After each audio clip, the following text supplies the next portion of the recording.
à frente. Mas o fato é que nesses textos, em Núpcias, por exemplo, ele fala o tempo todo, ele esboça, a partir de uma vivência muito hedonista, muito sensorial, ele esboça uma contradição que ele sente na pele, que ele transpõe para as páginas desses relatos, ensaios, retratos das cidades argelinas que estão em Avesso Direito e em Núpcias. Em Núpcias, por exemplo, num dos textos, ele fala, depois de descrever as ruínas de Tipasa, ou de descrever uma praia de Argel, ou então de descrever a pele dos argelinos, das mulheres, ele fala dos pulsos das mulheres argelinas, como vendo nisso uma sensualidade mais embrutecida e mais sensual também.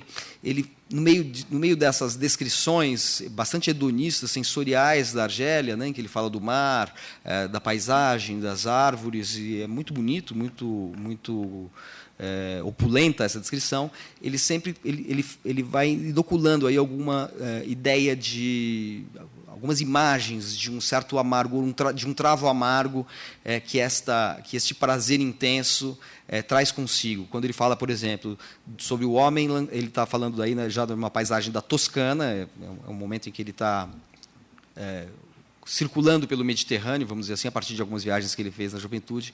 Então, ele, olhando aquela paisagem da Toscana, ele fala que essa paisagem, assim como a pintura dos mestres toscanos, nos falam do homem lançado sobre uma terra cujo esplendor e cuja luz lhe falam sem trégua de um Deus que não existe. Enfim, a parte dessa ideia do Deus que não existe, que é o tema da morte de Deus, que aparece no Dostoiévski, no Nietzsche, enfim, de um certo vazio e uma certa incerteza moral e existencial que a morte de Deus no nosso espírito pode provocar. E Camus, embora se declarasse um escritor ateu, tem um sentido religioso muito forte, acho muito profundo, daí a identificação dele, por exemplo, com um autor como Pascal. Ele tem um sofrimento diante tanto da beleza quanto da dor, que tem um patos religioso muito forte.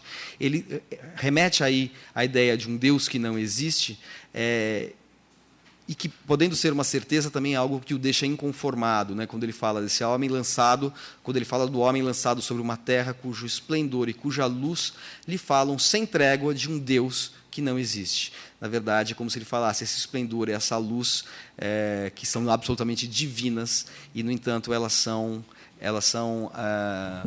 profanas de cabo a rabo. Elas infelizmente, é como se ele lamentasse, elas infelizmente têm esta luz que pediria, convocaria, exigiria uma divindade, mas a gente vive num mundo absolutamente profano e não consegue ver a transcendência disso tudo, e, portanto, a gente percebe a nossa mortalidade em confrontação com essa luz e com esse esplendor, que são mudos, não falam conosco, ou são surdos, porque não respondem aos nossos apelos.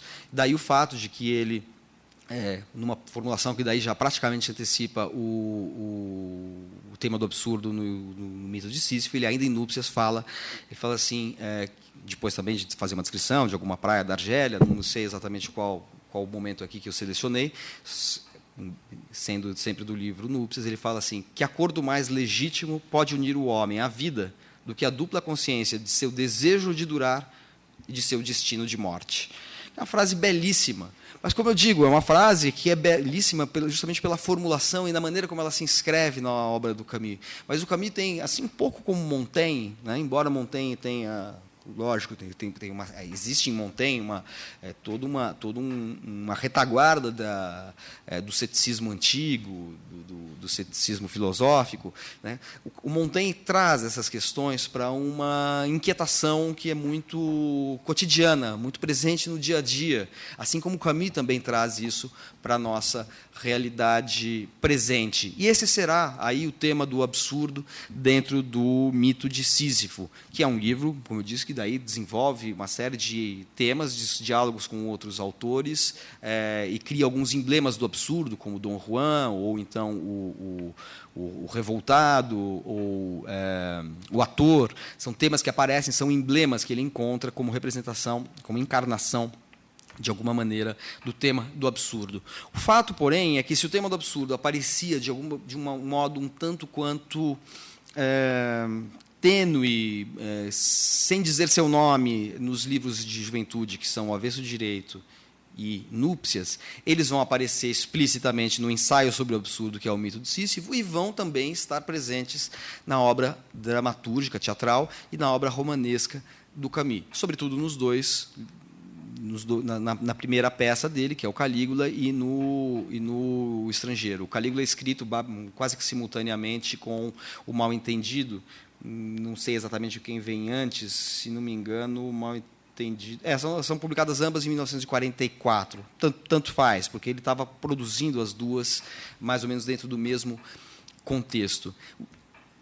Mas o que é bastante interessante na obra do Camus é que, e que prova, né, demonstra de que ele não é um ilustrador de ideias filosóficas e que, portanto, um ilustrador ficcional de ideias filosóficas e, portanto, tem uma certa, digamos assim, uma mensagem prescritiva de como se ler ou de como se vivenciar uma noção que é a dele, que é absurdo, o que, por sua vez, prova que essa noção é muito menos que uma noção e muito mais um sentimento, né? Esse absurdo é, antes de ser uma noção, primeiro é um sentimento. O que prova que não é isso é que não existe uma ilustração de uma ideia conceitual abstrata. É a maneira como ele aborda isso ficcionalmente daí em Calígula e o Estrangeiro, que são obras absolutamente díspares. No caso de Calígula, a história baseada, em larga medida, na história dos 12 Césares do Suetônio, e a história do imperador Calígula, que, na verdade, está desaparecido quando a peça começa, e todos os seus, vamos dizer, sua entourage, lá, a sua corte, começa a procurar pelo Calígula. De repente vem Calígula andando desesperado pelos jardins, meio enlouquecido, e finalmente ele retoma estou resumindo, né, barbaramente a coisa toda, e quando ele retoma o poder, né, o papel de imperador, o cargo de posto de imperador, ele passa a exercer cruelmente, como ficou consignado pela história, o seu papel de imperador, né, tornando-se, pelo menos no nosso imaginário, um dos mais cruéis imperadores romanos. Mas o Camus dota esta crueldade de uma dimensão que a gente poderia chamar de metafísica e psicológica forte, embora não tenha uma dimensão psicológica na peça, porque o Calígula ele está fazendo, na verdade, ele está exercendo o poder que lhe é conferido, o poder indiscriminado que ele tem, porque é um poder de um imperador, ele está exercendo para rivalizar com Deus. E o que Deus faz? O Deus faz com que os homens morram e não sejam felizes. Toda a raiz da infelicidade de Calígula é que morreu sua irmã, que era sua amante. Né? Aí temos um pouco do tema das relações incestuosas que perpassavam ali a vida, o cotidiano, né? A vida privada romana.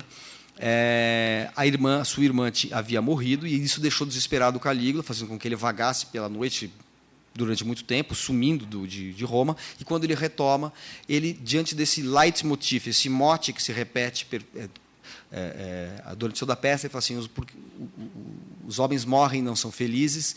Ele vai, então, usando o seu poder divino, rivalizar com Deus, fazendo os homens entenderem que eles são infelizes e mortais. E daí ele vai exercer essa pedagogia do mal, que emula, imita, reproduz, vamos dizer assim, a nossa determinação divina, a nossa cruel determinação divina, portanto, fazendo uma pedagogia mesmo do mal para os seus, digamos assim, o seu povo, a sua sociedade. É uma peça de caráter absolutamente perverso, é uma personagem fascinante, mas é uma personagem que tem um desespero profundo, né? É o absurdo visto aí não mais como um lirismo nostálgico que havia nos primeiros textos ensaísticos do Camus, mas é o absurdo visto como uma reação desesperada e ativa, e associada a um poder político sem limites, sem péias. Então, é uma investigação do absurdo, ou investigação do absurdo, a impressão que, né, que ele está realmente querendo fazer alguma coisa didática, mas não é isso, não é uma vivência ficcional do absurdo por um viés que já não tem mais aquela nostalgia de uma permanência que nos deixa o travo amargo de que nós seremos passageiros diante daquela permanência sensual e hedonista que nós vivemos, que é da natureza, das belezas deste mundo. É uma dimensão mais sombria do absurdo, que talvez vá reaparecer somente na queda dentro da obra do Camus, porque, de uma maneira geral, existe uma coisa mais luminosa, solar, na obra do Camus, mesmo quando esse absurdo leva ao cadafalso, como acontece num livro como O Estrangeiro, que é também, por sua vez, para continuar tentando falar dessa incidência do tema do absurdo sobre a sua obra, é o livro que talvez expresse ficcionalmente da melhor maneira o tema do absurdo na obra de Camus. E, no entanto, se a gente pega, por exemplo, um romance como A Náusea, do Sartre, em que a gente tem uma espécie de fluxo de consciência, se pudermos, se for o caso de definir assim uma técnica narrativa, não é bem é uma voz interior, um monólogo interior que vai falando sobre a percepção e percebendo a viscosidade das coisas, percebendo a maneira como a consciência se relaciona com o mundo e seus objetos. Você tem aí uma espécie de elaboração, num plano ficcional, de ideias filosóficas.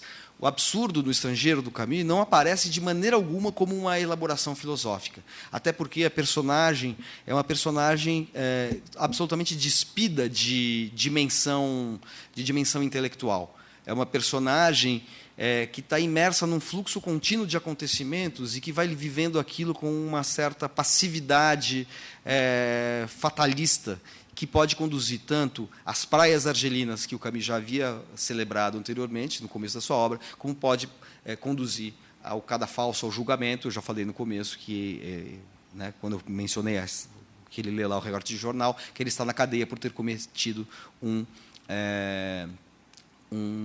assassinato. Eu não posso deixar de falar, ao comentar O Estrangeiro, acho que não dá para deixar de relacionar um pouco a ideia do absurdo, um pouco dessa ideia de uma ideia de uma gratuidade que conduz, seja as noites de prazer, seja as noites na prisão. Eu não posso deixar de dizer como isso impregna o estilo da obra camusiana, como impregna o romance estrangeiro, a escrita do romance estrangeiro, gerando muita polêmica interpretativa, aliás. Assim, esse livro muitas vezes foi visto como um livro, até certo, e por críticos sofisticados, como Roger Shattuck ou René Girard, foi visto como um livro, até certo ponto, imoral. Não apenas um livro amoral, mas um livro imoral. Porque qual é a história do Estrangeiro? Eu peço desculpa se a maior parte de vocês leu aqui O Estrangeiro, então eu vou ter que repetir, mas eu imagino que algumas pessoas não tenham lido. Se todo mundo leu, por favor, me avisem, porque daí eu poupo um tempo. Alguém não leu O Estrangeiro aqui? Todo mundo leu? Tá bom. Você não leu O Estrangeiro. Então, basicamente, assim, como todo mundo sabe, mas é a história de um rapaz funcionário que, no começo da narrativa, a mãe morre, ele vai assistir ao enterro da mãe, vou abreviar bastante, já que a maior parte leu, vai ao enterro da mãe, assiste aquilo com um certo incômodo, mas sem nenhuma comoção. De volta a Argel, a cidade em que ele mora, ele vai à praia, reencontra uma namorada, eles vão tomar um banho de sol, eles vão ao cinema, ela se choca um pouco ao vê-lo de gravata preta, que ele está de luto. E ao ficar sabendo que a mãe dele tinha morrido no dia anterior, ele já estava na praia, eles vão ao cinema assistir um filme do Fernandel. Fernandel, enfim, é uma espécie de o correspondente francês do Totò italiano, do nosso Mazzaropi, ou até do Chaplin. O Chaplin, não Carlitos, mas quando ele faz outros personagens mais assim dos fracassados da vida. Ele vai assistir um filme do Fernandel, se envolve numa vingança de um vizinho contra uma mulher árabe, que ele nem sabe quem é, ele escreve uma carta para o vizinho, que é meio cafetão, se vingar da mulher. Depois disso, eles vão para uma casa de praia, lá eles encontram o irmão dessa mulher árabe de quem o cafetão, um vizinho, se vingou. Há uma rusga na praia, mais de uma rusga, acaba ficando um revólver no bolso do Meursault, e ele vai à praia sozinho, e de repente o árabe aparece, e tem aquela cena que é o clímax do romance, quando o árabe se aproxima, diante de um sol crepitante, ele tem uma perturbação, uma perturbação que é tanto de ordem física, óptica, quanto uma perturbação como uma espécie de lapso ou como uma espécie de impulso. É difícil interpretar isso sem psicologizar algo que não deve ser psicologizado. Ele tira o revólver e dá um tiro no árabe, que cai, e depois ele dá outros 4 tiros que ele descreve que é como se fossem 4 batidas secas na porta da desgraça. Assim acaba a primeira parte do livro, depois ele vai para a cadeia, onde se passa o julgamento dele. O que é importante? O que acontece de importante entre essa trama que eu mencionei, que eu escrevi para vocês muito brevemente, e o julgamento? Quando a gente lê o livro, a gente percebe que a escrita, Camus escreve com uma espécie de escrita neutra, uma escrita branca, uma escrita transparente, sem sobressaltos, que iguala tudo.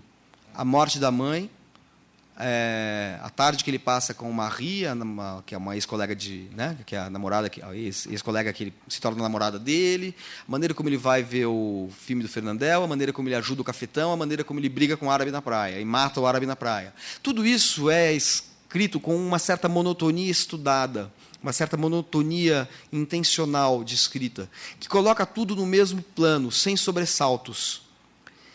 Quando vem o julgamento, promotores, tanto o promotor quanto o advogado de defesa dele, quanto o juiz, querem entender, querem estabelecer nexos entre esses fatos. Eles querem entender que nexo oculto, ou que relação de causa e efeito existe entre ter assistido ao enterro da mãe com indiferença e o assassinato de um homem. Que razão há entre ter se envolvido sexualmente com uma mulher no dia seguinte da morte da mãe com o assassinato na praia? E estes nexos são uma tentativa de estabelecer uma lógica que não está no Meursault. E tem mais uma... fazendo com que muitas pessoas, muitos leitores, interpretem, e não são poucos, e nem leitores que se deve subestimar. São leitores que tentam ver nessa falta de nexo que a gente viu, porque ele que descreve, né? Então, essa falta de sobressalto, de emoção e de hierarquização das emoções, procuram ver nisso uma espécie de consciência alienada ou patológica, no limite patológica. Anatole Rosenfeld, um crítico alemão que viveu no Brasil, chega a falar de uma espécie de romance behaviorista, dizendo que o Meursault é uma personagem que inaugura na literatura um tipo de personagem que só responde aos estímulos externos e que portanto, é uma personagem que expressa um pouco essa ideia de uma alienação, de elaborações de consciência mais complexas, como a gente vê em outros romances, principalmente no romance realista do século XIX e até no romance de fluxo de consciência e de sondagem interior do século XX. Outros críticos, como o Raja Chata, que eu já mencionei, o René Girard, veem uma outra questão, que é delicada. Eles falam, nós estabelecemos empatia com o Meursault, porque como é ele que descreve, nós sabemos que ele descreve tudo na inocência. Que ele vai assistir, nós percebemos, já que ele descreve, e que aquele livro, os primeiros capítulos são escritos quase que na forma de um diário, porque começam sempre assim, hoje aconteceu tal coisa, hoje aconteceu tal coisa. Isso é um dado importante, estrutural, no meu entender. Então, a gente passou a primeira parte do livro vendo um cara que descreve o seu cotidiano da maneira mais indiferente, distanciada, sem passionalidade, sem hierarquizar emoções, sem sentir grandes emoções. Quando a namorada chega para ele, você gostaria de casar comigo? Ele fala, bom, se você quiser, a gente pode se casar. E ela fica assim, mas como assim? Mas você me ama? Ele fala, não, mas nós podemos nos casar mesmo assim. Ele é um homem que não mente sobre as suas emoções. Ele é um homem que vive que vive imerso numa espécie de passividade contínua, seguindo esse fluxo amorfo do cotidiano que o conduz a vivências muito diferentes. Dizem tanto Roger Shattuck, num texto belíssimo que está num livro chamado Conhecimento Proibido, publicado aqui no Brasil, quanto o René Girard, num texto que também está num livro chamado A Crítica no Subsolo, se não me engano, que foi publicado recentemente no Brasil, eles falam, não, a gente tem uma empatia com o Meursault porque nós temos um conhecimento interior dele, nós acreditamos, existe uma espécie de perfídia autoral no Camus que faz com que o Meursault nos seduza pela sua inocência. Porque nós entramos na dele, a gente foi acompanhando como ele viveu a morte da mãe, a transa com a namorada e o assassinato do árabe. Mas a gente sabe, porque a gente tem acesso a, entre aspas, consciência dele, a gente sabe que ele é inocente, porque ele não premeditou a morte do árabe. Ele não premeditou nada. Ele simplesmente foi vivendo aquilo e aconteceu. E o que aconteceu conduziu, em dado momento, a um acaso trágico. Ou um ato que precipitou um acaso trágico. Roger Shattuck fala, nós temos uma perspectiva interior do Meursault, nós leitores, mas a sociedade não tem essa perspectiva interior. Portanto, o julgamento dele, julgamento que, já antecipo, levará Meursault ao cadafalso, ele vai ser condenado à morte, a sociedade julga da maneira mais correta possível. Ele efetivamente matou um homem, talvez não com premeditação, mas com intenção. E ele matou friamente, deu um tiro, recuou e ou avançou e deu mais 4 tiros num corpo inerte. Ele matou a frio, a sangue frio, um homem inocente, ou por uma razão absolutamente fútil, né? Assassinato por razão fútil, coisa que a gente ouve no Cidade Alerta. Que é um agravante, né? Não havia nenhum motivo para ele matar esse homem, ele não tinha nenhum envolvimento pessoal com as rivalidades entre esse árabe e o cafetão vizinho. Então a sociedade julga muito corretamente, só que o Camus nos coloca numa espécie de beco sem saída, porque ao mesmo tempo nós percebemos como ele explicita a maneira como a sociedade quer impor uma lógica de causa e efeito nas ações, lógica que o Camus retira porque nos dá a perspectiva interior da personagem, mas que nos dá a nós, leitores, e não as personagens que interagem com o protagonista. Portanto, não há ilegitimidade profunda ou essencial na maneira como ele é julgado, condenado e da maneira como ele poderá ser executado. Essa é uma restrição, né, que o Roger Shattuck faz muito clara. Inclusive, ele faz um paralelo com um livro de um autor que é muito caro ao Camus, que é muito influente em Camus, que é o Herman Melville, autor do Moby Dick. Ele faz um paralelo entre O Estrangeiro e Billy Budd, que é um conto belíssimo, aliás nem é um conto, acho que é um pequeno romance mesmo, pode ser, nunca sei direito quando começa um conto, quando termina um conto e quando começa um romance. É esse romance, essa ficção do Melville, que tem também uma história que culmina numa condenação à morte que nos revolta. Nesse caso, é num navio do século XIX, um marujo que é condenado por ter matado um outro. E o Roger Shattuck fala, não, nós temos uma narrativa interior, existe uma narrativa interior que nós temos acesso e que a sociedade não tem acesso. Portanto, essa representação da realidade, ela tem uma espécie de armadilha para nós, porque ela faz uma denúncia de algo que é inacessível ao denunciado. Portanto, a sociedade não poderia ver de outra maneira o Meursault, só o leitor pode ver. Eu tenho diria um contra-argumento que eu julgo que, para mim, pelo menos, é satisfatório. porque eu compartilho, eu entendo as razões do René Girard e do Roger Shattuck para colocar esse lado imoral do livro do Camus. Aliás, René Girard, nesse texto, ele dedica metade do texto ao estrangeiro e a segunda metade a falar da queda como o livro mais importante do Camus, e é um livro em que existe, aí na opinião dele, uma complexidade literária e uma discussão ética que não é contraditória, porque ele vê contradição, ele vê falha mesmo, estrutural, no estrangeiro do Camus. A queda, em compensação, ele acha que é o livro que supera esse tipo de impasse.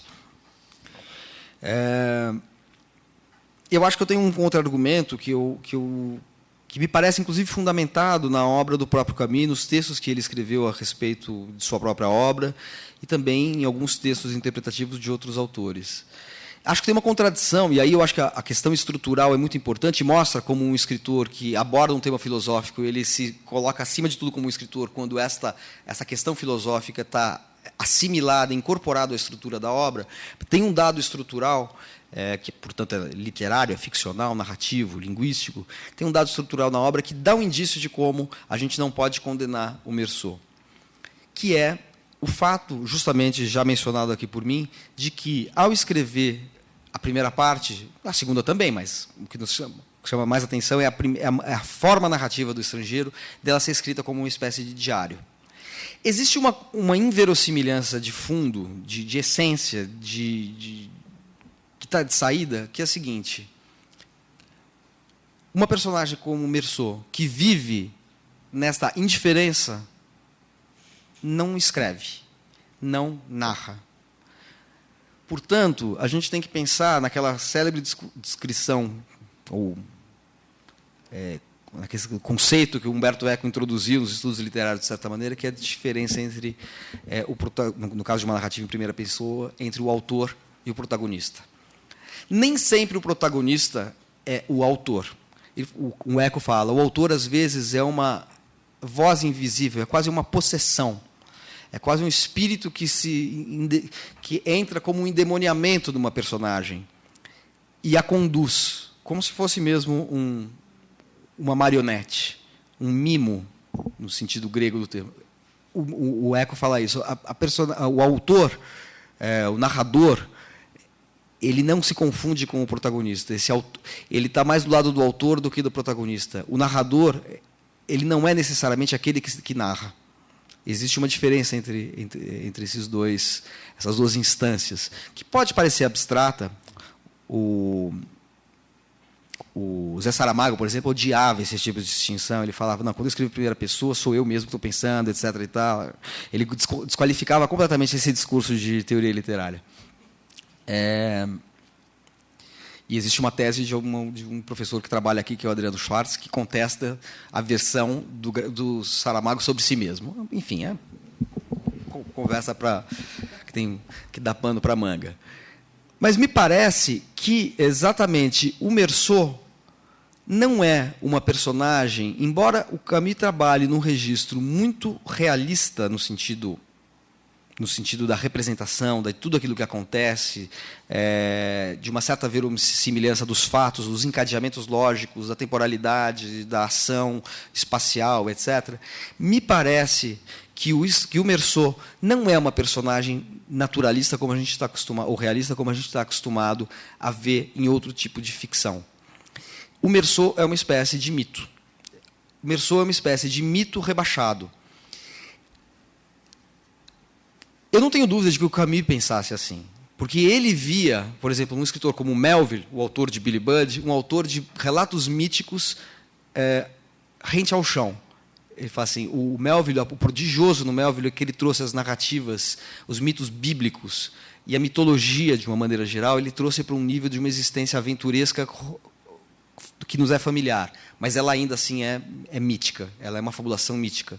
Ela tem um conteúdo, tem um mito, aquilo que o Mieletinsky, que é um crítico russo, chamava de mitologismo. Tem um mitologismo atravessando e ditando as regras desta narrativa. Camus via isso no Melville. Tem um texto dele chamado Herman Melville, que está num livro chamado A Inteligência e o Cadafalso. Ele via isso no Melville.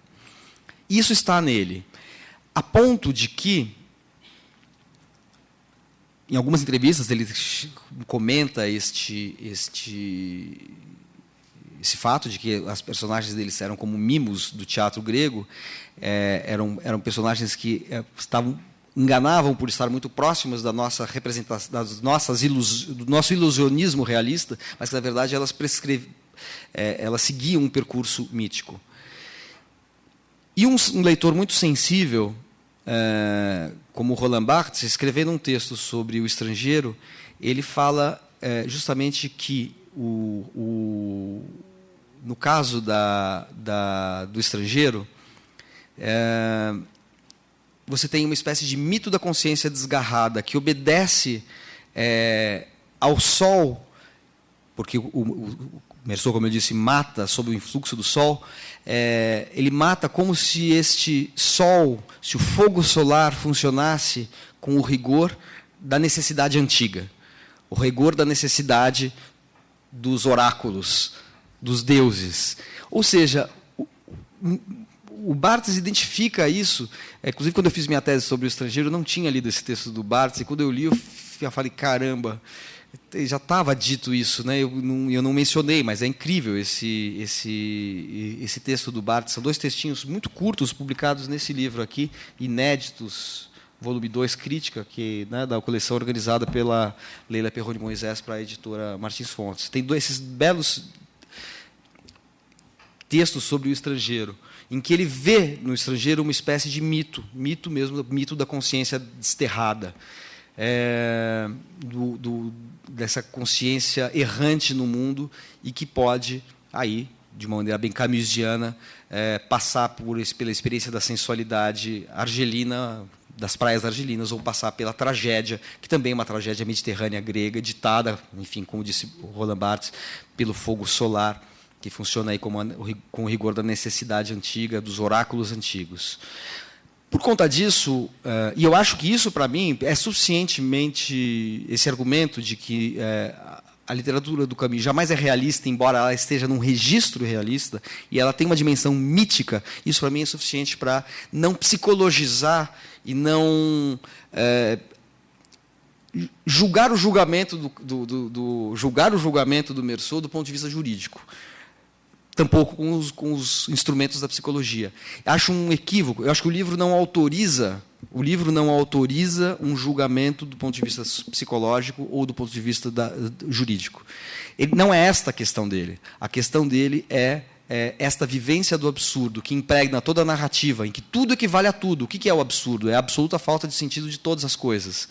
E o absurdo impregna a estrutura do romance, essa narrativa monótona, e impregna os destinos do romance, né, que podem conduzir a extremidades de um arco muito tenso entre sensualidade e morte, gozo e tragédia.